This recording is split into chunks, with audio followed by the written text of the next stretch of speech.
ಯಾಕಪ್ಪ ಆತ್ಮಹತ್ಯೆ ಮಾಡ್ಕೋತೀರ? ನಿಮಗಾಗಿ ಒಂದ್ಸಲ ಮಳೆಗಾಳಲ್ಲಿ ಮದುಮಗಳು ಕಾದಂಬರಿಯನ್ನು ಓದಿ, ಒಂದ್ಸಲ ಕಾನೂರು ಸುಬ್ಬಮ್ಮ ಹೆಗ್ಗಡತಿ ಕಾದಂಬರಿಯನ್ನು ಓದಿ. ಅದರಲ್ಲಿ ಮಲೆನಾಡಿನ ಹಸಿರು ಹಂದರ ಪರಿಸರವನ್ನು ಆ ಸೃಷ್ಟಿ ಒಡೆಯ ನಿಮಗಾಗಿ ನೀಡಿದ್ದಾನೆ. ಅದನ್ನೆಲ್ಲ ಓದಿ ಸಂತಸ ಪಟ್ಟರೆ ನಿಮಗೆ ಆತ್ಮಹತ್ಯೆ ಮಾಡಿಕೊಳ್ಬೇಕೆಂದು ಅನಿಸುತ್ತದೆಯೇ? ಬೆಟ್ಟ ಗುಡ್ಡ ಮರಗಳು, ಒಂದ್ ಕಡೆ ಜೋಗದ ಜಲಪಾತ, ಹಚ್ಚ ಹಸುರಿನ ಮಲೆನಾಡಿನ ಮೈಸಿರಿನನ್ನು ನನ್ನ ಸಾಹಿತ್ಯದಲ್ಲಿ ಸೆರೆ ಹಿಡಿದಿರುವಾಗ ಅದನ್ನೆಲ್ಲ ಓದಿ ಸಂತಸ ಪಡುವುದನ್ನು ಬಿಟ್ಟು ಚಿಕ್ಕ ವಯಸ್ಸಿನಲ್ಲಿ ಆತ್ಮಹತ್ಯೆ ಮಾಡಿಕೊಳ್ಳುವುದೇ?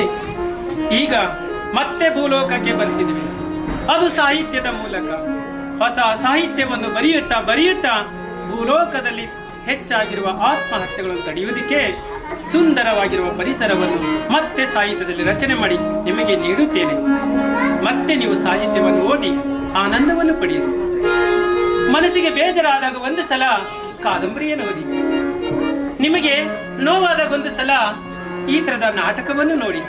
ನಾಟಕ, ಸಾಹಿತ್ಯ, ಕವನ, ಕತೆ, ಕಾದಂಬರಿಯನ್ನು ಓದಿದರೆ ಮನಸ್ಸಿನ ಅನುಭವಗಳು ಹೆಚ್ಚಾಗಿ ಆತ್ಮಹತ್ಯೆ ಮಾಡಿಕೊಳ್ಳುವ ಮನಸ್ಸು ಬರುತ್ತದೆಯೇ?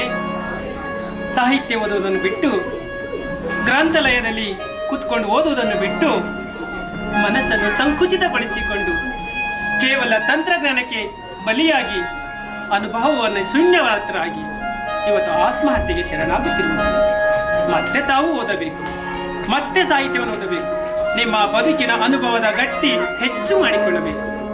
ಅನುಭವ ಎಂಬ ಸಾಹಿತ್ಯದ ಮೂಲಕ ನಿಮಗೆ ಹೆಚ್ಚು ಜ್ಞಾನವನ್ನು ಬರುತ್ತದೆ.